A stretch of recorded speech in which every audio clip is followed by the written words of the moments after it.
नमस्कार, आप देख रहे हैं इंडिया बोल रहा है। मैं हूं आपके साथ विवेक शांडिल्य। क्या ट्रंप और नेतन्याहू आपस में जंग लड़ रहे हैं? क्या इजराइल ने अमेरिका पर हमला कर दिया है? क्या अमेरिका और इजराइल में दुश्मनी बढ़ सकती है या हो सकती है? कहते हैं दूध का जला छाछ भी फूंक फूंक कर पीता। अभी चंद मिनट पहले की खबर है कि डोनाल्ड ट्रंप ने नेटो देशों को कायर कह दिया है और नेटो देशों को कायर कहने के बाद डोनाल्ड ट्रंप इजराइल पर भी बहुत भड़के हुए हैं। खबर यह आ रही है कि नेतन्याहू और ट्रंप की दोस्ती ईरान जंग में दांव पर लग गई है।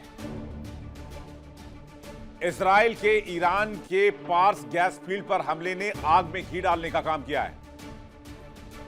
तो क्या वाकई इजराइल ने अमेरिका पर हमला किया? डायरेक्टली और इनडायरेक्टली। और ईरान ने जवाबी कार्रवाई में मिडिल ईस्ट के अमेरिकी कंपनियों को निशाना बनाया, जहां पर अमेरिकी कंपनी तेल निकालने के काम में लगी हुई है। यानी इजराइल ने जो तीर चलाया तेहरान पर, वो तीर पहुंच गया अमेरिका, यानी कि अमेरिकी इंटरेस्ट पर। यानी इजराइल ने तेहरान पर जो अटैक किया वो अमेरिका पर इनडायरेक्ट अटैक हो गया और इसलिए डोनाल्ड ट्रंप गुस्से से आग बबूला है।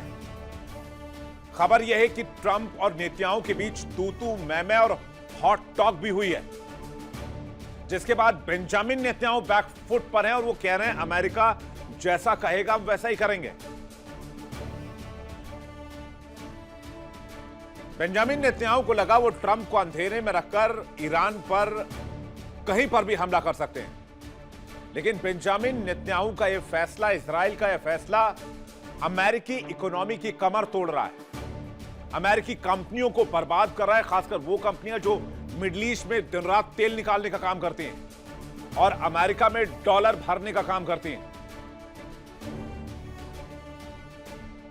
और इसलिए आज बेंजामिन नेतन्याहू और डोनाल्ड ट्रंप के बीच तलवारें खींची नजर आ रही हैं। तो ये इनडायरेक्ट अटैक वाली कहानी क्या है?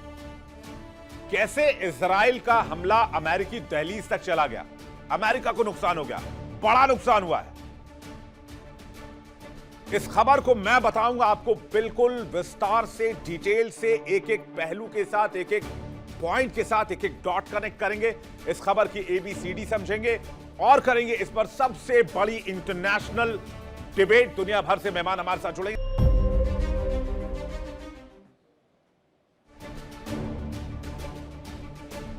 इजराइल के कहने पर अमेरिका ने ईरान पर अटैक किया, लेकिन अचानक ऐसा क्या हुआ कि इजराइल आज की तारीख में अमेरिका के लिए सबसे बड़ा सरदर्द बना हुआ है?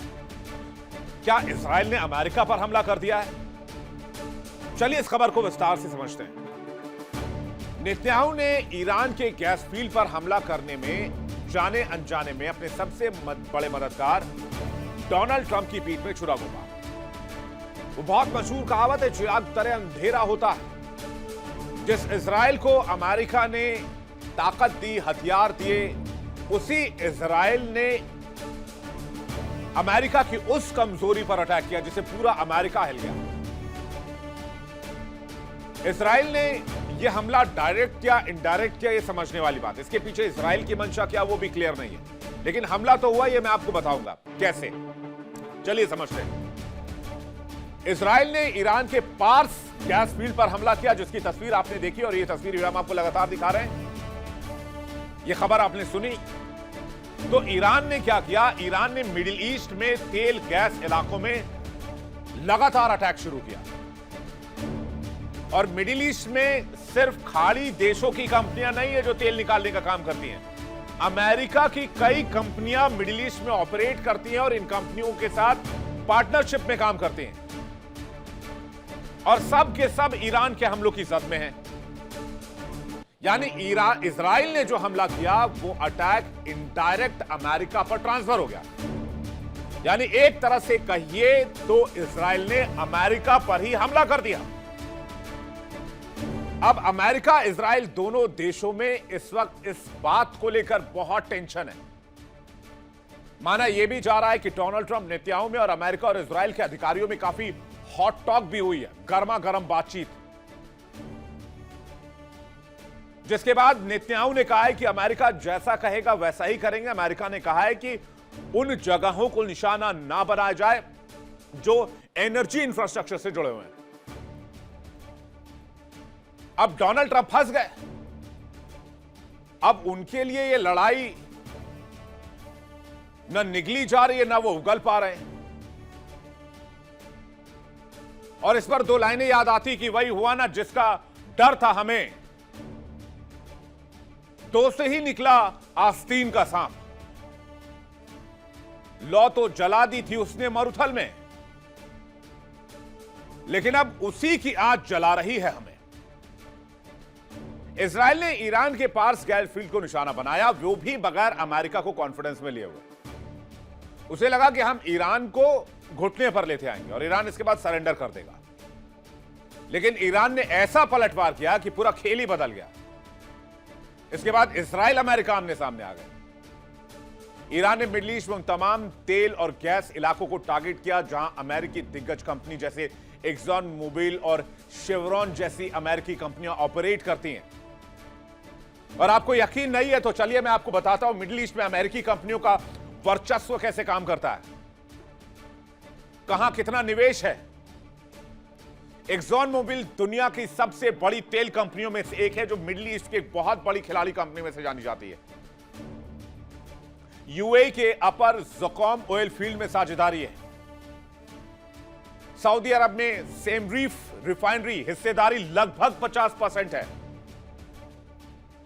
ऑक्सीडेंटल पेट्रोलियम यानी कि ऑक्सी के नाम से है, यूएई के शाह गैस फील्ड में साझेदारी है। उत्पादन बढ़ाने में बड़े प्रोजेक्ट्स में साथ काम करती है। एक और कंपनी है ईओजी रिसोर्सेज, जो अमेरिका की शेल फोकस्ड कंपनी है। यूएई में अनकन्वेंशनल ऑयल एक्सप्लोरेशन कंसेशन के लिए काम करती है। एक और कंपनी कोनोकोफ्लिक्स, काम इसका है कतर और लीबिया में उत्पादन का काम देखना, और एक दिन का उत्पादन है 1,47,000 barrel per day.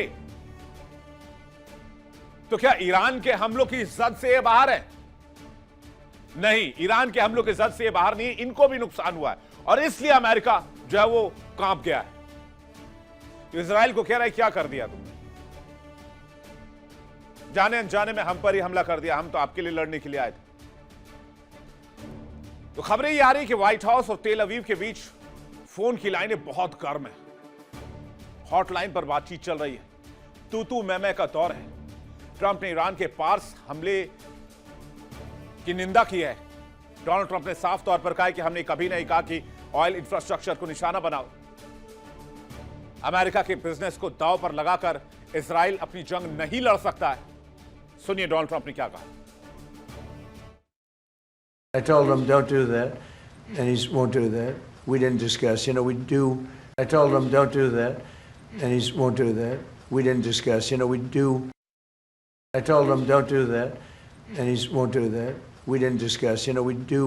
I told him don't do that, and he won't do that. We didn't discuss. We do. अब दोनों देशों की नीति भी कॉन्ट्राडिक्टरी हो रही है। आपने सुना डोनाल्ड ट्रंप को, उन्होंने कहा कि हमने कहा कि भाई आप ऐसा मत कीजिए, ये ठीक बात नहीं है और ये हमारा एम भी नहीं है, हमारा एम रिजीम चेंज का था। दिक्कत यह है कि इससे अमेरिकी कंपनियों के हितों को नुकसान हो रहा है। अब डोनाल्ड ट्रंप क्या, वो अमेरिका फर्स्ट की नीति पर चलते हैं, नेतन्याहू इजराइल फर्स्ट की नीति पर चलते हैं। नेतन्याहू ने मौका देखकर चौका लगाने की कोशिश की।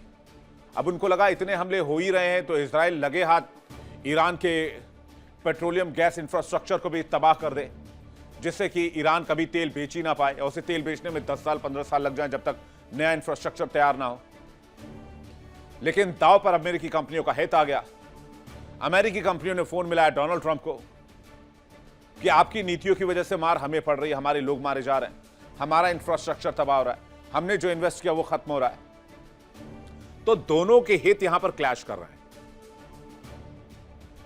बेंजामिन नेतन्याहू ईरान का सफाया चाहते हैं, रिजीम का नहीं।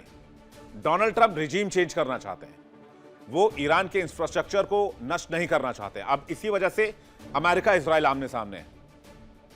तो ईरान के पार्स पर हुए हमले पर नेतन्याहू ने क्या कहा है? जब डोनाल्ड ट्रंप से बातचीत हुई होगी, डोनाल्ड ट्रंप से जब कि उनके ऑफिस से जब फोन आया होगा, उसके बाद कैसे सुर बदले हैं नेतन्याहू के, खुद सुनिए। Fact number one, Israel acted alone against the Slawia gas compound. Fact number two, President Trump asked us to hold off on future attacks, and we're holding out.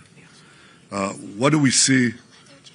What happens if are there any signs that the Iranian regime is cracking? A lot of signs.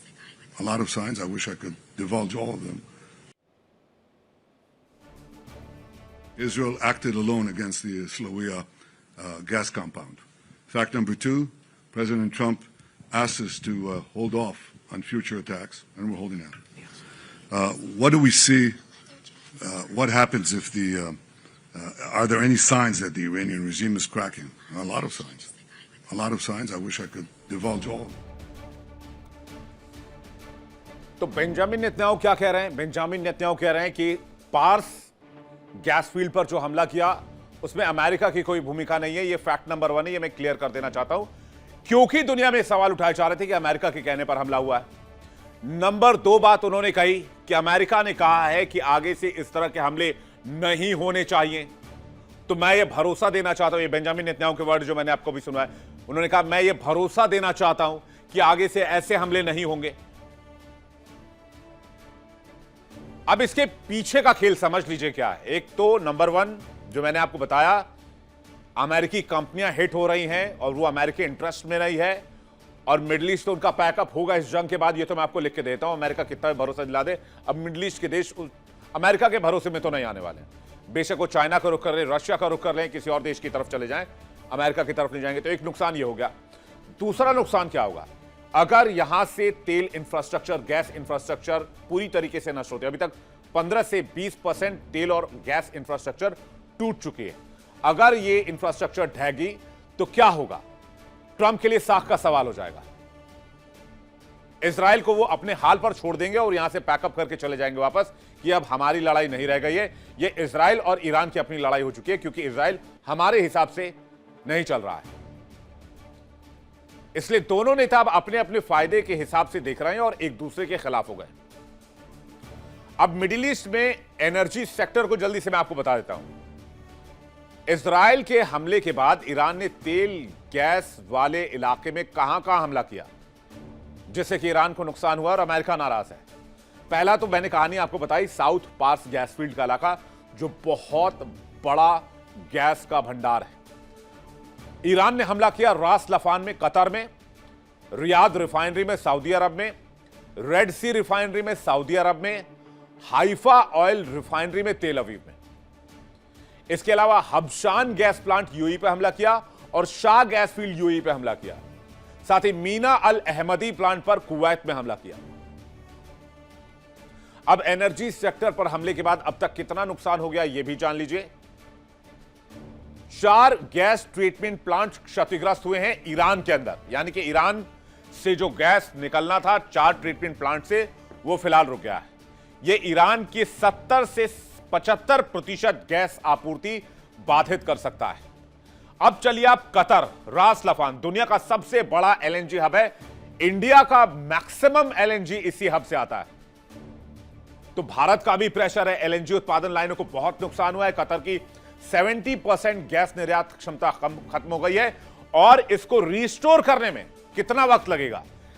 लगभग 5 साल लग सकते हैं 17% को restore करने में और 100% के पोटेंशियल तक पहुंचने में, और सालाना करीब $20 बिलियन के राजस्व का नुकसान हो सकता है।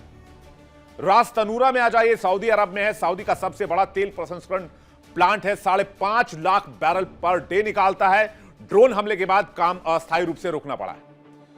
सैमरेफ रिफाइनरी पे आ जाइए, सऊदी अरब का सबसे बड़ा रिफाइनरी है। ढांचागत नुकसान बहुत बड़ा हुआ है, इसको रिकवर करने में टाइम लगेगा।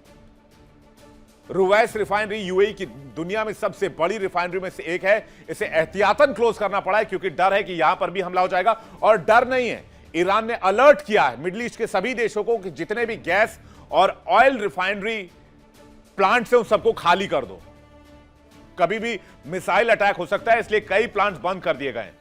तो यह है सिचुएशन फिलहाल ट्रंप साहब के सामने। ट्रंप कुछ भी बर्दाश्त कर सकते हैं, लेकिन डॉलर का नुकसान नहीं बर्दाश्त कर सकते, चाहे सामने इजराइल ही क्यों ना। ट्रंप ने सार्वजनिक तौर पर कहा कि उन्होंने नेतन्याहू को एनर्जी सेक्टर पर हमला नहीं करने को कहा था।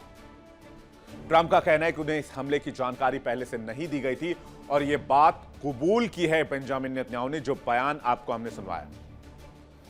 अब नेतन्याहू और ट्रंप के बीच दरार की 5 बड़ी वजहें भी आप देख लीजिए। पहली वजह, सबसे पहले इजराइल ने जो साउथ पास गैस फील्ड पर हमला किया और उसकी जानकारी अमेरिका को नहीं दी, क्योंकि अगर अमेरिका को जानकारी होती तो शायद डोनाल्ड ट्रंप रोक लेते और कहते ये ठीक नहीं, अभी आप वहां हमला मत कीजिए। इससे अमेरिका का इंटरेस्ट भी टूट सकता है। दूसरी वजह, ऊर्जा ठिकानों पर हमला न करने की सलाह को नजरअंदाज करना, क्योंकि अमेरिका ने पहले वार्न किया था हमारा एम रिजीम चेंज का है। तीसरी वजह, वैश्विक तेल की कीमतों में जबरदस्त उछाल है और सबसे ज्यादा नुकसान अमेरिका को हुआ है। अमेरिका में सबसे ज्यादा ऑयल प्राइसेस हाइक हुए हैं पिछले 14 दिनों में। चौथी वजह, नेतन्याहू की एक तरफा कार्रवाई का दावा। बेंजामिन नेतन्याहू ने कहा कि हमने ये एक तरफा कार्रवाई की है, जबकि इससे पहले अमेरिका का नाम भी इसमें खींचा जा रहा था। और पांचवी वजह, युद्ध का लक्ष्य। अमेरिका और इजराइल ने, याद कीजिए, किस बात पर हमला किया था ईरान पर। इस बात पे नहीं किया था कि ईरान तेल निकालता है या गैस निकालता है या व्हाटएवर जो भी कुछ करता है। इसलिए हमला किया था कि उसके पास परमाणु, एनरिच्ड परमाणु, संवर्धित यूरेनियम है। इसलिए हमला किया था कि खामनेई 1989 से रिजीम में बने हुए हैं, उनको हटाना है, तो वो भी अचीव नहीं हो पाया और इसलिए अब दोनों देश आमने सामने हैं। हालांकि नेतन्याहू अभी भी कह रहे हैं कि अभी कोई दिक्कत वाली बात नहीं है, लेकिन टेंशन उनके चेहरे पर साफ देखी जा सकती है। आप तनाव उनके चेहरे पर देखेंगे। अगर जो बाइट वो चली थी, पीसीआर से रिक्वेस्ट करूंगा वो फ्रेम लेकर आए, सिर्फ विजुअल फ्रेम, उनके चेहरे को देखिए। बेंजामिन नेतन्याहू बहुत सादगी और फ्रेश मूड में नजर आते हैं कभी भी, लेकिन उस बाइट में उनके चेहरे को अगर आप देखेंगे, ये देखिए, ये तस्वीर, तनाव से भरा हुआ चेहरा। एक बार फिर से लेकर आइएगा प्लीज। ये देखिए, तनाव से भरा हुआ चेहरा। लेकिन हकीकत यह है कि अमेरिका ने इजराइल को अगले ऐसे किसी भी हमले से पीछे हटने की चेतावनी दी है। तो अब इस युद्ध में भविष्य क्या है, चलिए बातचीत करने के लिए मेहमानों का बड़ा पैनल इस वक्त हमारे साथ जुड़ रहा है। सब चलते हैं मेहमानों के पास। इस वक्त हमारे साथ जुड़ रहे हैं विंग कमांडर आलोक सहाय, रक्षा विशेषज्ञ, बहुत स्वागत है आपका। ग्रुप कैप्टन तपेश चौधरी हमारे साथ जुड़ रहे हैं, बहुत स्वागत है आपका। मेजर जनरल सुधाकर हमारे साथ जुड़ रहे हैं, सुधाकर जी बहुत स्वागत है आपका। अहमद मसी खान हमारे साथ जुड़ रहे हैं। देखिए इंडिया डेली 24/7 अब आपके स्मार्ट टीवी पर। इंडिया डेली मौजूद है सभी डिजिटल प्लेटफॉर्म पर लाइव और लगातार। इंडिया डेली 24/7 हर दिन राष्ट्र को समर्पित।